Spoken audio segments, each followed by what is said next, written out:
Hey, welcome to the Joel Fleischman podcast, episode 96, with a new team member here at Drexel, Chris Schuette.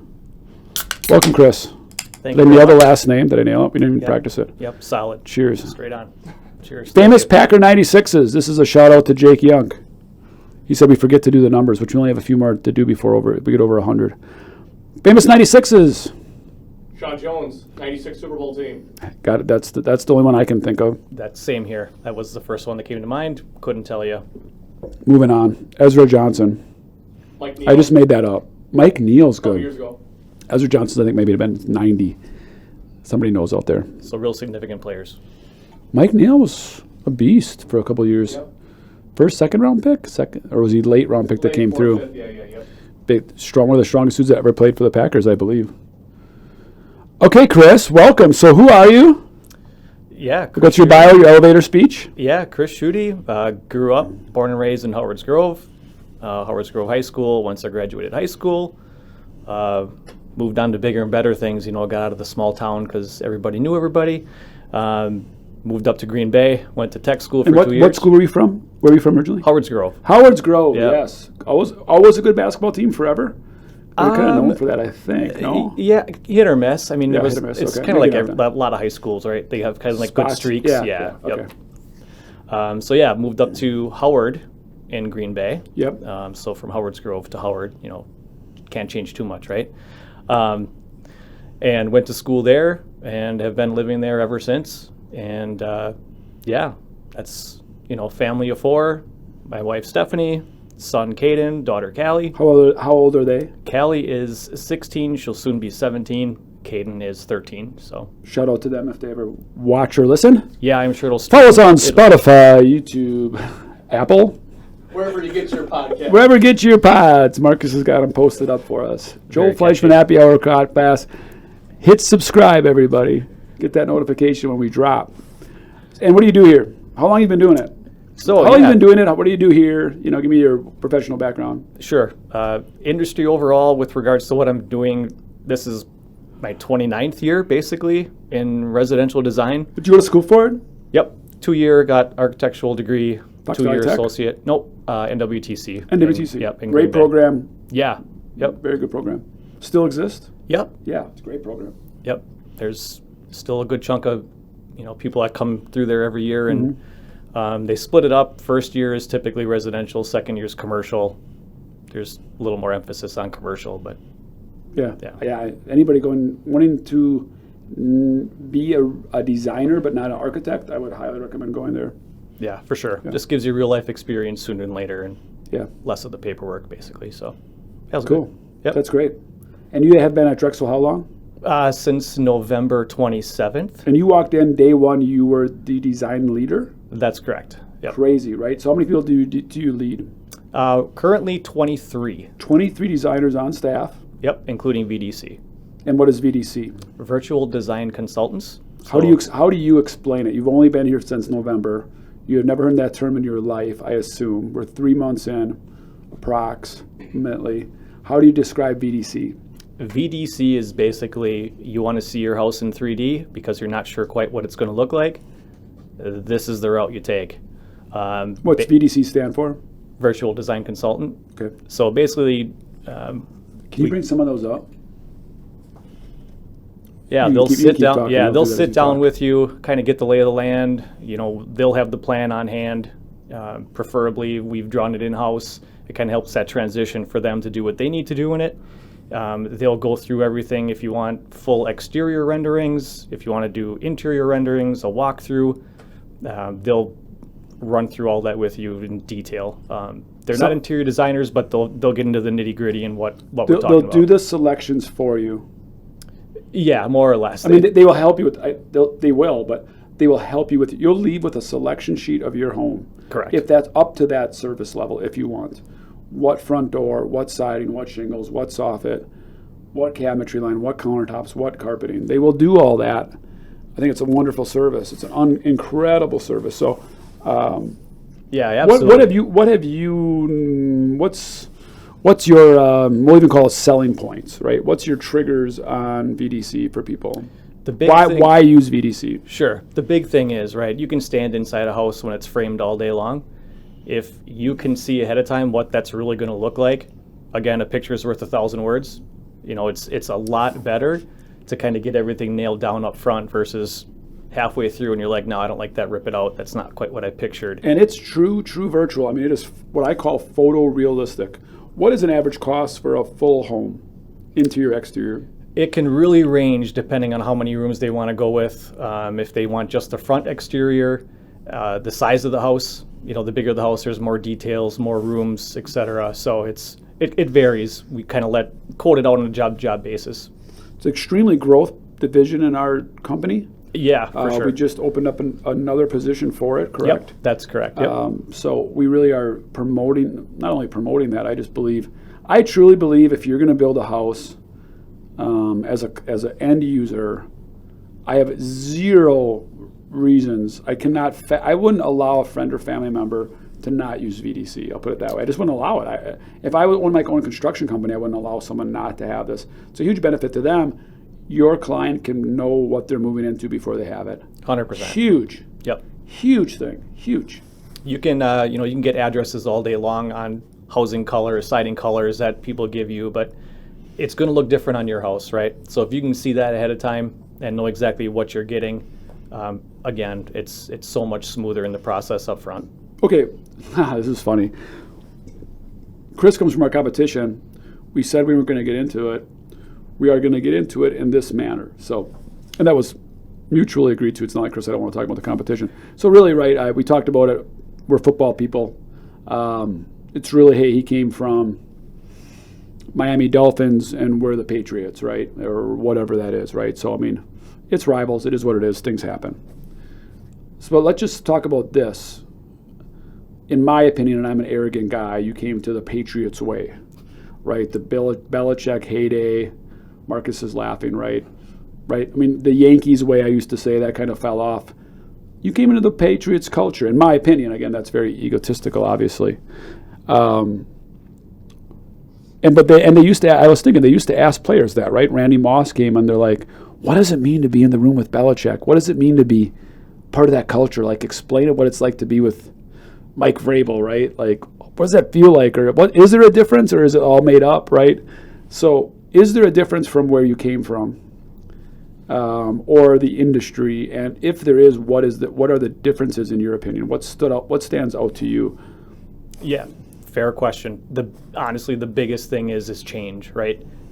Why are we doing what we're doing this week? Could easily change next week, right? If something's not making sense, let's make a decision, have some conversation, and go with it. Don't keep doing the same thing over and over. If there's, someone like myself or someone new that comes in and be like, hey, ever give consideration to this? Let's have a conversation. It makes sense? Heck yeah, let's go with it, right? And just the overall input that people have in those decisions. Right, and I would really, we maybe even have to get this to our HPD department, have a people department to do the hiring, to even ask that question. I would not recommend anybody that isn't open to change to work here. Extreme change. Yeah. If you really do live your life in the same subdivision you grew up in and drink the same beer you did since you were 18, and that's great. A ton of people do that, right? They have the same belt they've worn for 30 years. If you're that person, this isn't going to go good for you. We're like, just let me do my job and grind, and I don't want no changes. I want the same cubicle, the same three bosses. We go to the same Christmas party, order the same thing. This is going to be really stressful for you, correct? Yeah, I mean, there's been I just want to say that as the head coach. I want you to, you don't need to mirror what I'm saying. I'm asking you, I guess. Yeah. No, there's been a couple instances where it's like, gosh, honestly, I've never even thought of that. And then when you can comprehend that and be like, all right, well, because of that, what about this, right? It sparks conversation. It sparks questions. It really gets you involved, not just kind of doing the same routine day in, day out. It just makes the day go quicker. And again, getting that involvement with everybody in those conversations is huge. But change also causes friction.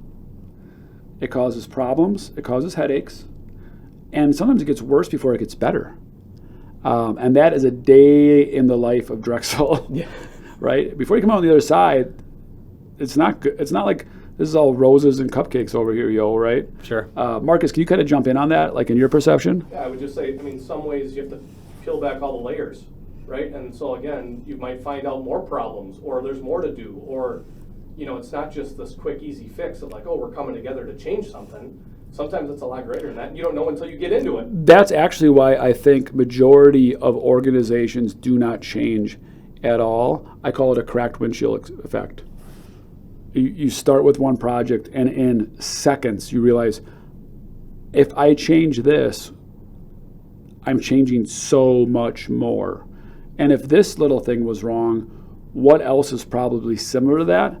And your brain explodes, and you understand how much work it's going to be, sacrifice of your day-to-day, because now you're not working on your day-to-day job, sacrifice to the team, and is it worth the squeeze? I will say, is the juice worth the squeeze, right?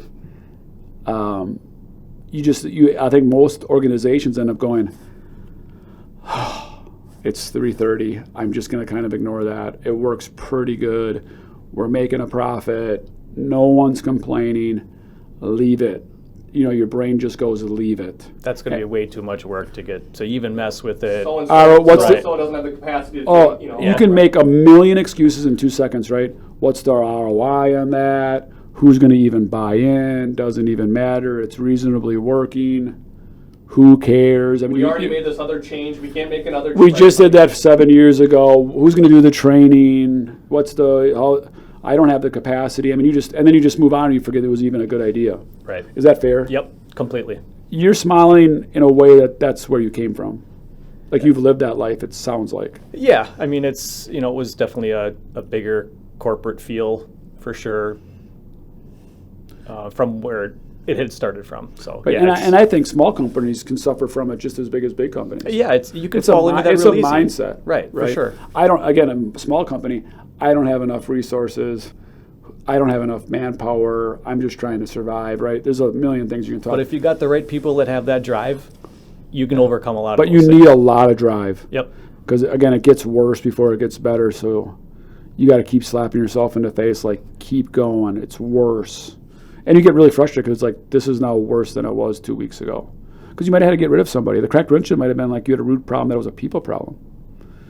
Interesting that you said change. I didn't know. I didn't appreciate how much change we do on an hourly, daily, monthly basis, right? But tacticals have helped with our change because change used to just be. And we got to be careful always at Drex because of change. That it's not just shotgun blasting Joel's ideas, or other people's leaders' ideas. That it is coming from the ground root, and that there is capacity to do it. Right? We can't change. Just everything's changing like. It has to come from a source of love and not just inspiration. Right. How did and that discipline. work prior to tacticals? Like if you had brutal, absolutely brutal.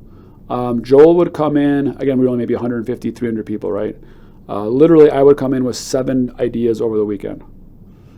Be like, Chris, get over here. Bum bum bum bum bum. Marcus, get over here. Boom boom boom boom boom. I had given you 7 ideas last Monday. Right. So now you're like, what? Navigate. Right? Navigate. And 3 weeks later, you're like, hey, remember when you had that idea? I went this far. And I'll be like, what? No, we're not doing that. That'd be way too expensive, right? So I was kind of like pulling levers everywhere. The team was kind of like waiting for me to like Joel's next move, like a chess game.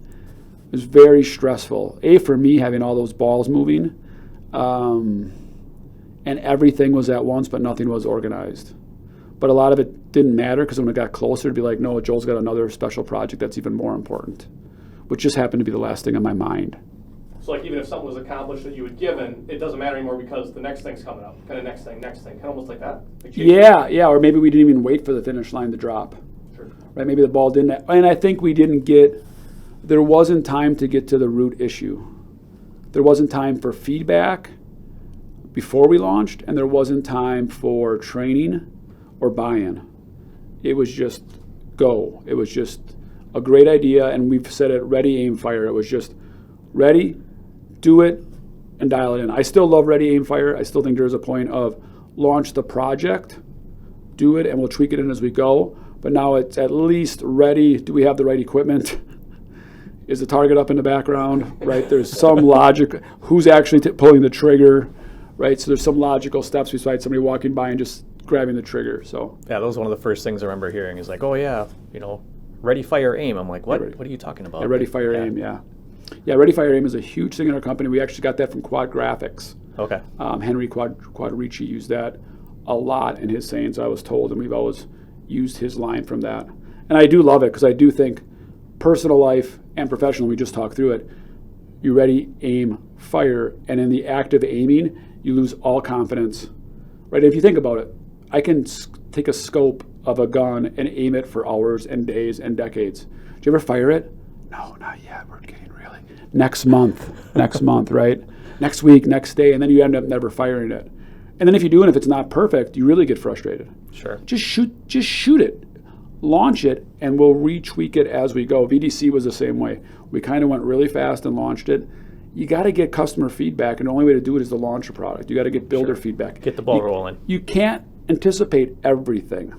Right. I call it unintended consequences. Try to think of every unintended consequences, and hopefully the unintended consequences are good, but you don't know that. So you have to be ready to tweak any plan quickly, which again goes back to change technically, right? Yep. But yeah, and you have to relearn what you think you know, right? Yeah, I actually right. said it, somebody, I forget who wrote that, to truly be wise, you have to unlearn everything you think you know continually. Sure. Right? And I think I probably have just recently learned that, right? You just thought, boy, I have knowledge, and now I'm getting older, and I'm like, everything I think I know could be wrong. So just give me more data, right? Sure. Give me more feedback. Which is, again, hard to work with Joel sometimes because I'm all in on somebody's idea. One nugget of feedback, I'll be totally out. Like, okay, I don't think we should do this. And Start like, over. dude, you were so excited about that 2 seconds ago. Like, yeah, but now based on that, maybe. So, cool. I did a lot of talking this one so far. I didn't see that coming. Chris is good at that. He's good at prying things out. I actually talked at lunch today with the guys downstairs. I said, it's always interesting on the podcast to see when podcast people kind of flip it, and you usually are able to overtake them then. But right now, I think Chris has kind of got the advantage right now. I'm very intimidating, yeah. So I just kind of like asking the questions back to you. So. I funnel it, yeah. Yeah, I mean, that's a really good job of a designer, or really any sales consultant person, is guiding the conversation without owning it, right? Where the customer and client think they're in charge. For sure. Right, even though you are. So he's doing a great job with that. I would totally agree, which is fine. Just totally fine. Or maybe I'm just babbling on and on today. It's maybe a little bit of both. Chris came on. I asked people, what do you not want to talk about? What do you want to talk about?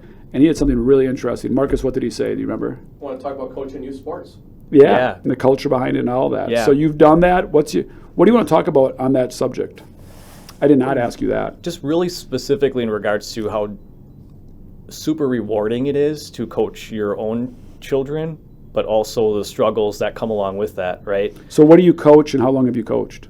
So I kind of started when my daughter's softball team was basically 8 years old, and kind of carried that myself, and it was kind of like a 2-3 pronged attack, right? When they're that young, you kind of need a little more hands on deck. Yeah, you're babysitting somewhat. Yeah, right. So the three of us kind of did that up until they were 13, and even kind of like the 2 years leading up to that 13 year, it's like, they're changing as people, right? It's like it's time. You can tell when it's time for a different voice.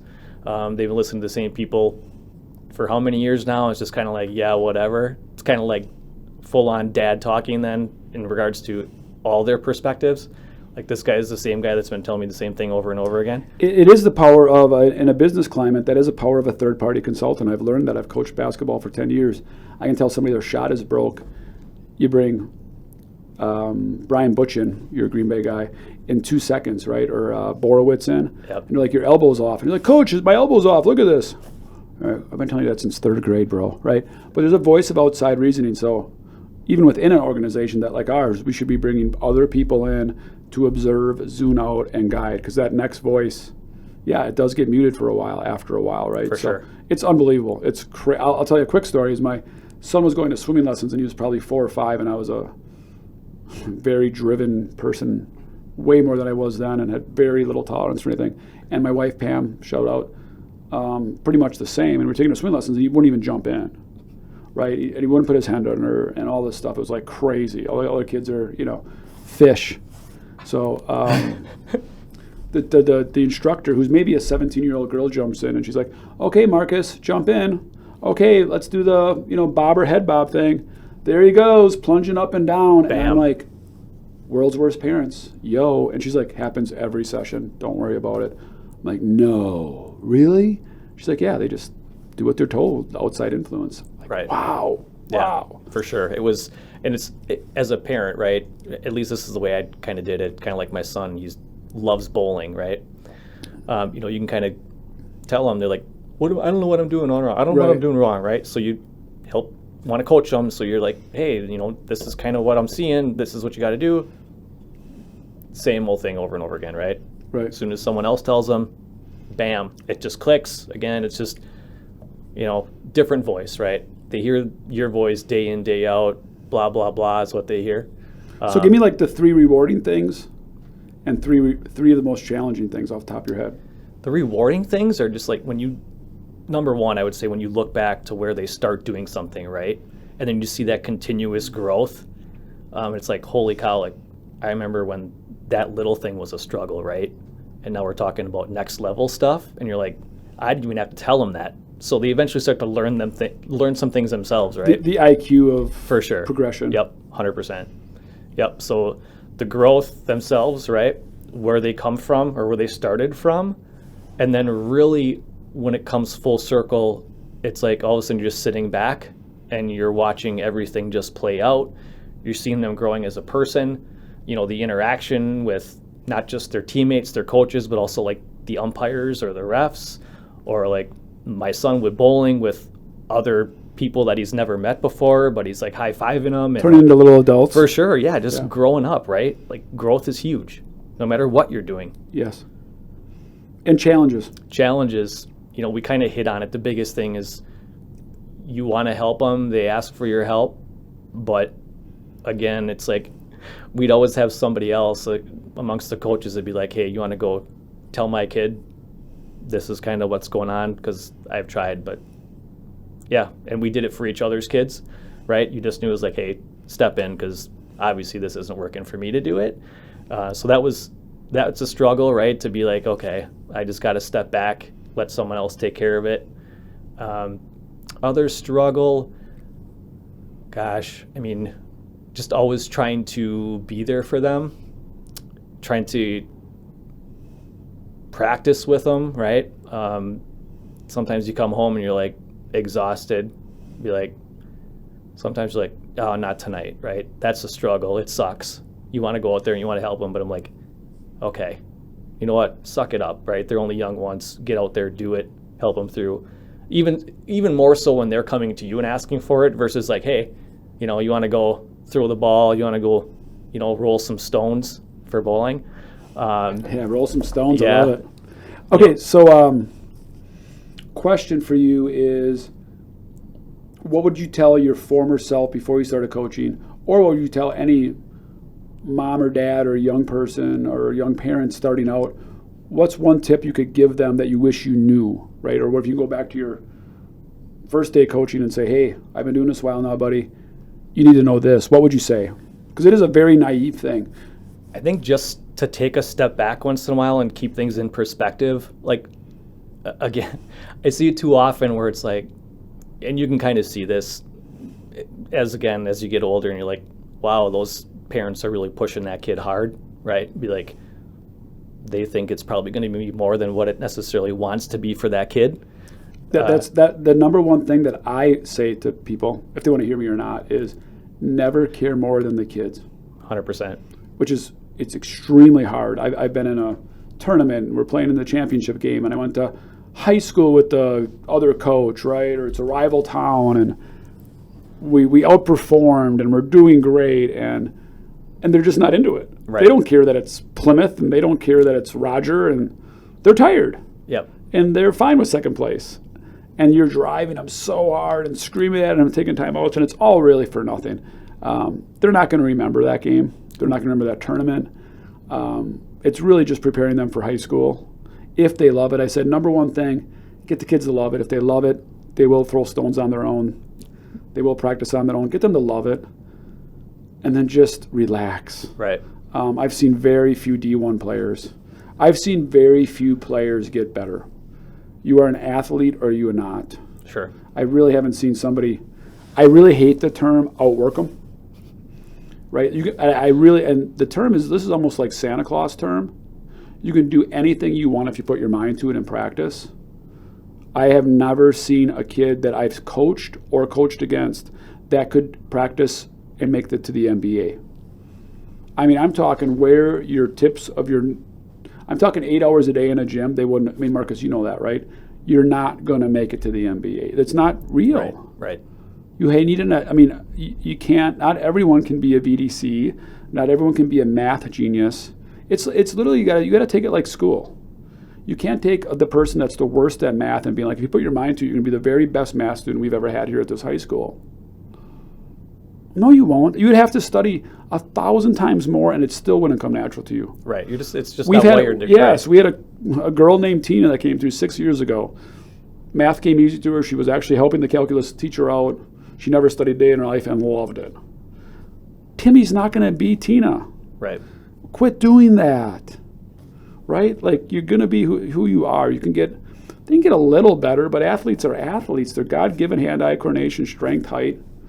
Right. 135-pound kid isn't going to end up 205 by high school by lifting weights. Like, they maybe end up at 142. For real, right? Right, Marcus, right. you're a scout. I mean, explain that a little bit to people. Yeah, I think at the end of the day, you just gotta be the best version of yourself. That's it. Right? That's all God. Absolutely. That's all God wants. Yeah, and again, I think the goal, right? Because like I've seen some guys that we coach that were like just in the gym every day and got better, but there is a cap. And are you a multi-sport athlete? You know, do you have genetically right? And the guys that are genetically good practice every day. They get way better. Right. The guys that were already And you brought this up before, but you a look grinder. at Division I college athletes' bios. Yeah. Grandpa went to Notre Dame for football, and Oh, Dad every was a time. wrestler in Minnesota, and you know it's just on and on and Right. on and on. Yeah. Some of it, it's just it's in the cards a little bit better than others. Yeah. Correct. So yeah. So again, which again goes back, slow it down. Why are you actually there? What are you actually trying to do? And I do think try to have a mission. First couple of years I didn't really have a goal, and now mine is really prepare kids to be good men. Like, that's my goal. So if I can do that every practice, we got better, right? The biggest thing too is, like, you know, whether it was after a tournament or after each game, right? Always, if it's a car ride home, don't talk about the game. Like, let them digest everything that happened, you know, especially if they lost, right? They're all down on themselves, right? They're taking it hard. Don't start railing on them and be like, oh, you were 0 for 5, you know, the old sombrero. Like, what was that? You know, what were you doing wrong? I'm proud of you. Right. I'm glad I came. 100%. Leave it at that. I do have a rare son, 8th grade Marcus that I talked about. He loves talking about the game. So again, you got to know your kid, right? Yeah. My other two kids did not want to say a word. Right. I mean, I shouldn't say that. Marcus lost the game this year, and he did not want to say a word. And he came home and he practiced outside till 8:30 at night in the dark. Rare kid, right? Owning it. And then he was good. Yeah, owned it. Most kids aren't going to do that. And I'm not even, maybe I am bragging them up, but it is what That's it is. okay. You can do that. Little bit. What else do you want to talk about, youth sports? Anything else on your agenda? I could do this all day. Yeah, I mean, it's tough now, not when you're coaching and just kind of, it's tough, but it's not tough. It's refreshing. And When it's over? Yeah, when it's over. When you hand over the car keys? Yeah, but at the same time, you're like, they're getting older, right? And everything just kind of comes full circle. Like, oh, wow, like, I don't know how many more years this is. Like, so this next summer is going to be the last summer that my daughter is going to be doing travel softball. Right. So it's like, to think that next summer is wide open is super freaky for my wife and I. Well, and let's touch on that, right? And I'm not saying you're in a bad spot with your marriage or your family or anything. But be careful, young parents, when your kids are 8 and you do that, there's nothing wrong with, at a club team or your regional team or whatever, of still having a summer, looking back. Absolutely. Go to Yosemite, check off all the boxes, don't miss Grandma and Grandpa's up North Cottage for a weekend. Tell the guy we're going to miss the tournament. And if that tournament director or coach is like, well, then you're going to sit 4 games, then even quit. I don't call it quitting, I call it trying. And there's times where you have to put your family first, because I've seen way too many parents. You're fully committed on that. That's all you really, I've been out with parents. That's all you talk about as a friend group. Like, what are we going to do when we don't have that? What are we going to do? And that's a serious issue. Well, where is your faith? Where are your hobbies? Well, they were all put aside for youth softball. What? For what reason? Well, she enjoyed it, and we were hoping, that's what she did. Well, was that her decision or your decision? Well, she liked it, but again, are you literally making every choice based on what a 12-year-old girl likes or boy? Well, no, but you do for sports. Well, yeah, well, you're still the mom and dad. Keep everything in perspective, right? If it's Sunday and you want to go home saying, Coach, we won't be here Sunday, it's no big deal. What are you going to do? We're going to go to the lake, to the beach. Okay. One thing I never understood, and this is kind of more of a high school sport thing, is during spring break, it's like if you're varsity sports, it's like we're practicing during spring break. I'm like, you're out of your mind. Like this window is so small, right? Yeah. And to be able to take your family and go somewhere, but then feel guilty about it because now they're going to be, like you alluded to, sitting on a bench because they weren't there for practice during spring break, like the one time all school year you can spend together as a family, totally just frustrates me. And I think, not that I want to even talk about COVID, but I think that's one thing that kind of got everybody back in perspective was just family time. The true 2 weeks of lockdown was mind-blowing to me. Mind-blowing, the amount of family time that just all of a sudden existed. Right. I mean, we trimmed stuff in our woods. I got the Model T working again. Like, it was crazy. I'm like, we can't forget these times. We can't. And, of course, we did. Yeah. I'm even a God guy. I'm like, God didn't invent COVID or anything. But, like, man, there's some lessons here. There are some lessons here. I have seen, that whole, like, spring break practice and that, like, the practices and, like, I would say even some of the pressures are definitely dialed back as a result of how all that played out. And that might just be where you are, right, where your school's at. Right. The next coach in Sheboygan Falls is out of his mind, in my opinion, right? And Falcons. Falcons, yes. Boo Falcons.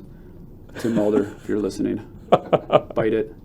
They were a rival of the ECC back in the day, back in Kewaskum tribe Indian history. Right, I think that came up. We got a lot of stuff done there, so that's good. Yeah. Thank you, appreciate it. We are down to our last question. Yeah. You have one big giant billboard. You can have anything on it and why. Our last guest, Oyvind, had one of the most classic of all time, Build with Hillcrest. That's the first one I ever heard that was like builder, like just sales, like, boom, yep. I'm selling more homes. Anything you want on it and why, go. Mine is going to be 3 words: enjoy the journey. Right? It's you're a all designer. about life. What does it look like? What does it look like? Yeah, the billboard. What does it look like? I would like, say it what starts kind out of font. What are you doing? this is kind of comical, but it starts out as your starter home, right? So this nice small No, house. no, no. What does the billboard look like? Oh, the billboard look like? Like, well, what's the background color? Like, what's the font? The background like, is how do you see it? Like, I you're a would designer. say, so last summer we went out to Jackson Hole, Wyoming. So I'm going to say. Did you like it, by the way? Loved the Jackson Hole. Like, I want to get back there again. Like, I thought it was too crowded. I was losing my mind. I'm a people watcher, though. That's perfect. Yeah. I was like, this is like going to. I mean, it wasn't as bad as Yellowstone, but it was. So yeah, so I got like Grand Tetons in the background. Jenny Lake, all of it. Yeah, yes. absolutely. Okay, so Grand Tetons in the background. Yep. I like that. There we go. See you go. And then what font? Font, something nice and simple. I don't want anything too flashy, like right? An Arial font, just right. The Nike style font, right? And then say what it says again. Enjoy the journey. Enjoy the journey. Now explain that a little bit. Basically, it's reflect on yourself, where you come from, where you're going, what you've enjoyed, what you've learned, right? And just continue to grow. That's one of my favorite sayings. The journey is the destination. Did you hike there? Yeah, we. Are you a hiker? Inspiration. Enjoy the journey. Yeah, Inspiration Point, I believe, was the trail with absolutely phenomenal. Is that straight off of Jenny Lake? Was that Inspiration? Yeah, we had to take the car ferry over. Yeah, correct. Yep. Or the car ferry. Then it carves into the both mountains. Yeah. That was very, very beautiful trail. So we were just at Glacier National. Here's a tip: if somebody wants to literally enjoy the journey, it'll drive your family crazy or who you're with.